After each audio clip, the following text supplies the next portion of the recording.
The wagon lurched violently over the rutted trail, throwing Sarah against the wooden side hard enough to bruise her ribs.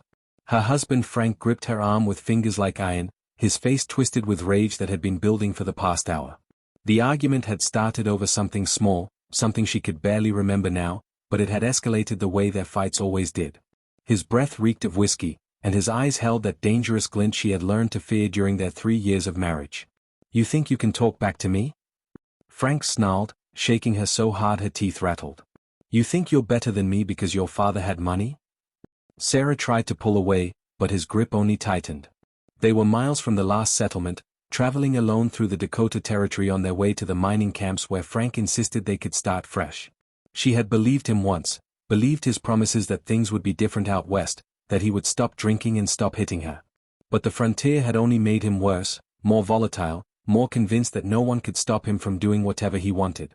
"Frank, please," she whispered, trying to keep her voice calm. "I didn't mean anything by it. I was just asking how much further we had to go." He backhanded her across the face, and she tasted blood. The horses kept plodding forward, indifferent to the violence happening in the wagon bed behind them. Sarah's vision blurred with tears, but she forced herself not to cry.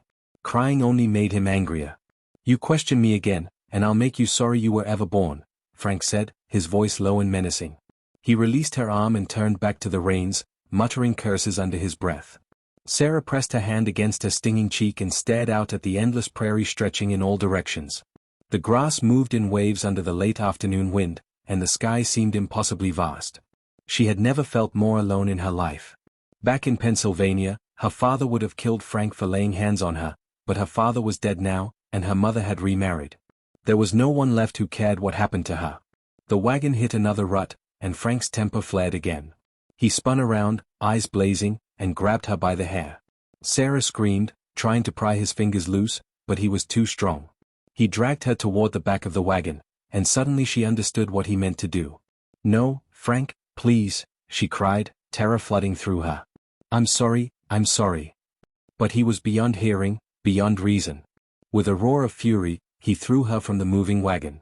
Sarah hit the ground hard, the impact driving the air from her lungs.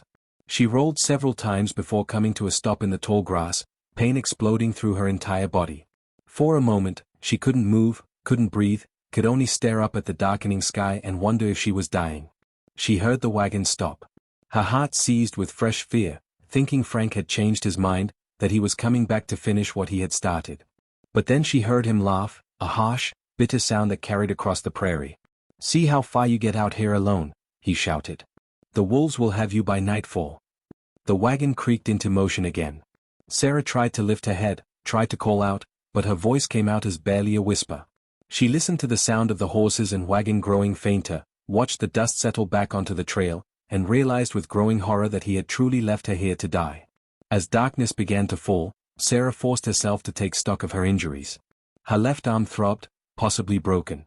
Her ribs screamed with every breath. Blood trickled from a cut above her eye, and her dress was torn in several places. She was miles from anywhere, with no water, no food, no shelter. The temperature was already dropping as the sun sank toward the horizon. She closed her eyes and prayed for a miracle she didn't believe would come. Dakota reined his horse to a stop and held up his hand, signaling the 3 warriors behind him to halt. Something had disturbed the natural pattern of the grassland ahead, and his years of tracking told him it was recent. He dismounted silently, his eyes scanning the prairie with the practiced gaze of someone who had spent his entire life reading the land's subtle messages. The Lakota chief was returning from a hunting expedition with his men, their horses laden with deer and antelope that would feed their village through the coming winter. They had ranged far from their territory, following the herds, and now they were taking a different route home to scout for any signs of the encroaching white settlers who seemed to multiply like grasshoppers with each passing season. "Chief, what is it?" asked Nako, the youngest of the group, barely 18 summers old. Dakota didn't answer immediately. He knelt beside the disturbed earth where the wagon had passed, noting the depth of the wheel ruts, the spacing between them, the freshness of the tracks. Then he saw the other marks, the places where something had tumbled and rolled through the grass. His jaw tightened as he followed the trail with his eyes. "Someone fell from the wagon," he said quietly. "Or was thrown." The warriors exchanged glances. They had all seen the cruelty that white men sometimes inflicted on their own people, particularly their women. It never ceased to puzzle Dakota how a people who claimed to be so civilized could treat their loved ones with such casual violence. He followed the trail on foot, moving through the grass with barely a sound. The sun was setting, painting the sky in shades of orange and purple, and he knew that whoever had been left here would not survive the night. The temperature would drop below freezing, and the prairie wolves would be hunting soon. Even if the person had survived the fall, they would die of exposure or be torn apart by predators. Then he saw her. She was curled on her side in the grass, her dark dress torn and stained with blood. At first, he thought she was already dead, but as he approached, he saw her chest rise and fall with shallow, labored breaths. Dakota knelt beside her and gently turned her face toward him. She was young, perhaps 20 summers, with pale skin now mottled with bruises and scratches. Blood had dried on her temple, and her left arm lay at an unnatural angle. But what struck him most were the marks on her face and neck, the clear evidence of hands that had struck her repeatedly. This woman had been beaten before she had been thrown from the wagon. Her eyes fluttered open, unfocused and glazed with pain. When she saw his face hovering above her, fear flooded her features. She tried to scramble backward, a whimper escaping her lips, but her body wouldn't obey. She could only lie there, trembling, clearly expecting him to finish what her own people had started. "Be still," Dakota said in English, though his accent was heavy. He had learned the language from the missionaries who had tried to convert his people, and while he had rejected their religion, he had kept their words. "I will not hurt you." The woman stared at him with wide, terrified eyes. She was going into shock, her body shutting down from trauma and cold. If he didn't act quickly, she would die right here in front of him. "Nako, bring blankets and water," Dakota called over his shoulder. "This woman needs help." The young warrior hurried to obey while the other two men gathered closer, their faces grave. They all knew what helping this white woman could mean. Relations between their people and the settlers were already strained. Taking her back to their village could bring soldiers, could bring trouble they didn't need. But Dakota had not become chief of his people by abandoning those in need. The old ways, the ways his grandfather had taught him, demanded honor and compassion even for enemies. And this broken woman bleeding in the grass was no enemy. She was a victim, just as many of his own people had been victims of the white man's violence and greed. "We take her with us," he said firmly, meeting each warrior's eyes in turn. "She will die if we leave her." No one argued. They trusted their chief's judgment, even when it led them into uncertain territory. Dakota carefully lifted the woman into his arms, noting how light she was, how her bones felt fragile as a bird's beneath his hands. She made a small sound of pain but didn't resist, too weak to fight even if she had wanted to. As he carried her back to his horse, the last light faded from the sky, and the first stars began to appear. Sarah drifted in and out of consciousness as the horse moved beneath her, each step sending jolts of pain through her broken body. Strong arms held her securely against a broad chest, keeping her from falling, and she could hear the steady rhythm of a heartbeat that wasn't her own. Her mind struggled to make sense of what was happening, to reconcile the savage she had been taught to fear with the gentle way these hands held her. Frank had filled her head with stories during their journey west, tales of Indians who tortured and scalped white settlers, who stole women and children for unspeakable purposes. She had listened with growing dread, imagining horrors around every bend in the trail. But the man who held her now had looked at her with something she hadn't seen in Frank's eyes for a very long time. Concern. Maybe even pity. The ride seemed to last forever. Sometimes she opened her eyes to see stars wheeling overhead, brighter than any stars she had seen back east. Other times she saw only darkness and felt herself slipping away into it, only to be pulled back by a voice speaking words she couldn't understand but that somehow sounded reassuring. When they finally stopped, Sarah forced her eyes open and saw firelight dancing on the walls of what appeared to be some kind of tent. The man who had found her carried her inside and laid her gently on a bed of soft furs. An older woman appeared, her weathered face lined with concern, and immediately began examining Sarah's injuries with practiced hands. The woman spoke rapidly to the chief in their language, her tone urgent. He responded calmly, and though Sarah couldn't understand the words, she caught the cadence of command in his voice. The older woman nodded and began gathering supplies from various pouches and containers arranged around the dwelling. Sarah tried to speak, to ask where she was, what they were going to do to her, but her throat was too dry and her voice came out as barely a croak. The chief knelt beside her and lifted her head carefully, bringing a cup of water to her lips. She drank greedily, the cool liquid soothing her parched throat. "Rest now," he said in his accented English. "Medicine woman will heal you."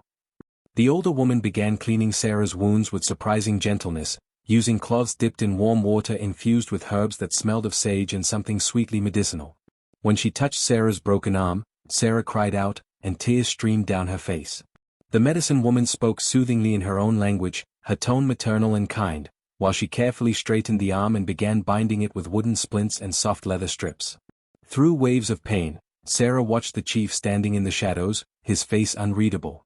He was tall and powerfully built, with long black hair that fell past his shoulders and eyes that seemed to see everything. There was a quiet authority about him, a confidence that came from being a man who knew his place in the world and was comfortable in it. He was nothing like Frank, nothing like any man she had known. The medicine woman gave Sarah something bitter to drink, and within moments, the pain began to recede to a manageable level. Warmth spread through her limbs, and for the first time since Frank had thrown her from the wagon, she felt almost safe. The thought was absurd, she knew.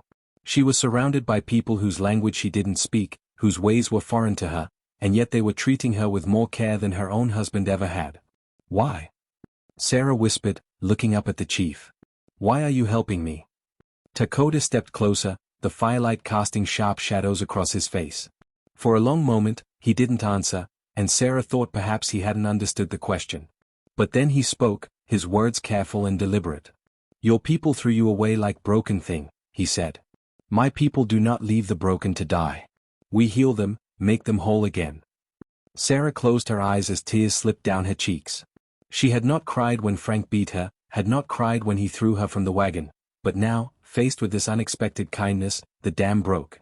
She wept for everything she had lost, for the girl she had been before Frank had systematically destroyed her spirit, for the life she had imagined that would never be. The medicine woman made soft clicking sounds of sympathy and wiped Sarah's tears with gentle fingers. She settled a warm blanket over Sarah's battered body and continued her ministrations, checking each wound, applying salves that smelled of earth and plants, working with the patience of someone who understood that healing took time. As Sarah's tears subsided, exhaustion pulled at her like a tide. She fought against it, afraid that if she slept, she might wake to find this was all a dream, that she was still lying in the grass waiting to die. But her body had other ideas. The medicine woman's herbs were doing their work, pulling her down into darkness that felt soft and welcoming rather than terrifying. The last thing she saw before sleep claimed her was Dakota's face, watching over her with an expression she couldn't quite name but that made her feel, for the first time in years, like perhaps she mattered to someone after all. Sarah woke to the sound of voices speaking in the melodic cadence of Lakota, and for a moment, panic seized her. Then the events of the previous night came flooding back, along with the pain that still coursed through her body despite the medicine woman's treatment. She opened her eyes to find pale morning light filtering through the hide walls of the dwelling, and the older woman sitting nearby, working on some kind of beadwork. When the woman noticed Sarah was awake, she smiled and said something in Lakota, then rose and left the tent. Moments later, Dakota entered, carrying a wooden bowl that steamed in the cool morning air.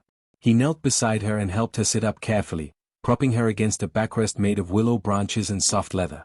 You must eat, he said, offering her the bowl. Build strength. The soup was rich and savory, made with meat and roots she didn't recognize but that tasted better than anything she remembered eating in months. Frank had been stingy with their provisions, saving most of the food for himself while she made do with scraps. She ate slowly, aware of Dakota watching her with those dark, thoughtful eyes. What is your name? He asked when she had finished half the bowl. Sarah, she said quietly. Sarah Thompson. He nodded. I am Dakota, chief of my people. I know I should be afraid of you, Sarah said, surprising herself with her honesty. My husband said terrible things about Indians. But you saved my life. Dakota's expression darkened at the mention of her husband. The man who threw you from Wagon, he is your husband. Sarah nodded, shame flooding through her. Frank. We were married 3 years ago. He wasn't always like this. Or maybe he was, and I just didn't see it. He beat you many times, Dakota said, not a question but a statement of fact. Yes. The word came out as barely a whisper. Dakota was silent for a moment, his jaw tight. Among my people, a man who beats his woman is not a man at all. He is coward. He brings shame to his family. Sarah looked at him in surprise. All her life, she had been taught that wives were property, that husbands had the right to discipline them as they saw fit. Her own mother had told her to be obedient, to not provoke Frank's temper, as if his violence was somehow her fault. But here was this man, this savage as her people would call him, telling her that what Frank had done was shameful. Will you send me back to him? She asked, fear creeping into her voice. No, Dakota said firmly. You are free here. When you are healed, you choose what you do. Go back to White World, stay with us, go somewhere else. Your choice. Not mine, not any man's. The concept was so foreign to Sarah that she struggled to comprehend it. She had never been allowed to make her own choices. Her father had chosen her husband. Frank had chosen where they went, what they did, how they lived. The idea that she could decide her own fate was both terrifying and exhilarating. Over the next several days, Sarah's strength slowly returned under the medicine woman's care. The woman, whose name was Wichipee, treated her with a combination of herbs, poultices, and what Sarah could only describe as magic. Her broken arm began to heal, the bruises faded from purple to yellow, and the cuts on her face closed cleanly without infection. Dakota visited her every day, sometimes to bring food, sometimes just to sit and talk. His English was limited, and her Lakota was non-existent, but they found ways to communicate. He told her about his people, about their ways of living in harmony with the land, about the values of courage, generosity, and respect that guided their lives. She told him about Pennsylvania, about her father's farm, about the book she had loved to read before Frank had forbidden her such frivolous pursuits. Sarah found herself drawn to Dakota in ways that both confused and frightened her. He was so different from Frank, so different from any white man she had known. He listened when she spoke, really listened, as if her words had value. He never raised his voice in anger, never threatened her, never made her feel small or worthless. When he looked at her, she saw respect in his eyes, not ownership. 2 weeks after Dakota had found her broken in the grass, Sarah stood outside the chief's dwelling and watched the sun rise over the prairie. Her arm was still splintered but healing well, and the worst of her injuries had faded to manageable aches. Wichipee had given her traditional clothing to wear, soft deerskin decorated with intricate beadwork, and had taught her a few basic words in Lakota. The village had accepted her presence with quiet curiosity. Some women had offered shy smiles and gestures of friendship. Children stared at her pale skin and light brown hair with wide eyes but without fear. The men mostly kept their distance, respecting the chief's protection of her, but she felt no threat from them.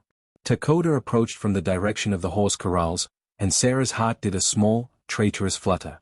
She had been trying to ignore these feelings, trying to tell herself they were just gratitude, just the natural response to someone who had saved her life. But she knew it was more than that. She was falling in love with him, and the realization terrified her. You are troubled, Dakota said, reading her expression with the same skill he used to read tracks on the prairie. I was thinking about what comes next, Sarah admitted. I can't stay here forever. Your people have been kind, but I'm not Lakota. I don't belong. You belong where you choose to belong, Dakota said. He was quiet for a moment, then added, there is something I must tell you. Scouts saw Wagon coming back this way. Your husband returns. Fear crashed over Sarah like a cold wave. Is looking for me? Perhaps. Or perhaps he travels to mining camps and follows same trail. Either way, he will pass close to our village tomorrow. Sarah's mind raced. If Frank found her here, he would demand she return with him. The law recognized her as his property, his wife. No one would stop him from taking her. And if she went back, she knew with absolute certainty that he would kill her eventually. Maybe not tomorrow or next week, but one day his rage would go too far, and she would end up in a shallow grave somewhere on the frontier. I could hide, she said desperately. I could stay in Wichipee's tent until he passes. You could, Dakota agreed. Or you could make different choice. Sarah looked at him, her heart pounding. What choice? Among my people, when woman wishes to leave husband who mistreats her, she places his belongings outside dwelling. This tells everyone marriage is finished. Woman is free. He paused, his dark eyes intense on hers. You have no dwelling here, no belongings of his to place outside. But you could stand beside me when he comes. You could show him you choose different life. He'll be furious, Sarah whispered. He might try to take me by force. He may try, Dakota said calmly. But he will not succeed. You are under my protection. While I draw breath, no man will hurt you again. Sarah felt tears prick her eyes. She thought of the girl she had been when she married Frank, full of hope and romantic dreams. That girl was gone, destroyed by 3 years of systematic cruelty. But standing here with Dakota, watching the sun paint the sky in shades of gold and pink, she felt something new stirring inside her. Not the naive hope of youth, but something stronger. The knowledge that she deserved better, that she could choose better. I want to stay, she said quietly. Not just until I'm healed. I want to learn your language, your ways. I want to belong here, if you'll have me. Dakota's face transformed with a smile that stole her breath. You already belong, Sarah. From the moment I found you, you belonged. The next day, when Frank's wagon rolled within sight of the village, Sarah stood at Dakota's side. Her heart hammered in her chest as Frank pulled the horses to a stop and climbed down, his face darkening with rage when he saw her. Sarah, he roared. Get over here right now. She didn't move. Dakota placed one hand on her shoulder, not possessively but supportively, and faced Frank with calm authority. Behind them, warriors had gathered, not threatening but present, making it clear that Sarah was not alone. My wife has nothing to say to you, Frank snarled at Dakota. This is white business. Hand her over. This woman is not your wife anymore, Dakota said, his English clear despite his accent. She has chosen to stay with my people. You have no claim on her. Frank's hand moved toward the gun at his belt, but before he could draw it, a dozen arrows were suddenly trained on him from the assembled warriors. He froze, his face purple with fury and fear. You can't do this, he shouted at Sarah. I'm your husband. The law says you belong to me. Your law, Dakota said quietly. Not ours. Here, she belongs to herself. For a long moment, Frank stood trembling with rage, clearly weighing his options. But he was one man against many, and even in his arrogance, he wasn't fool enough to think he could win. With a final curse, he climbed back into his wagon and snapped the reins, sending the horses into motion. Sarah watched him disappear into the distance and felt a weight lift from her chest that she hadn't realized she'd been carrying. She was free. Truly free. Not because a man had given her permission, but because she had chosen it for herself. She turned to Dakota and found him watching her with an expression of such tenderness that it made her breath catch. Without thinking, she reached for his hand, and he took it, his calloused fingers warm and strong around hers. Thank you, she whispered. No thanks needed, he said softly. You saved yourself, Sarah. I only showed you that you could. As they walked back toward the village together, Sarah knew her journey was just beginning. She had much to learn, many challenges ahead. But for the first time in years, she faced the future without fear. She had been thrown away and left to die, but she had been found. Not just by Dakota, but by herself. And that made all the difference.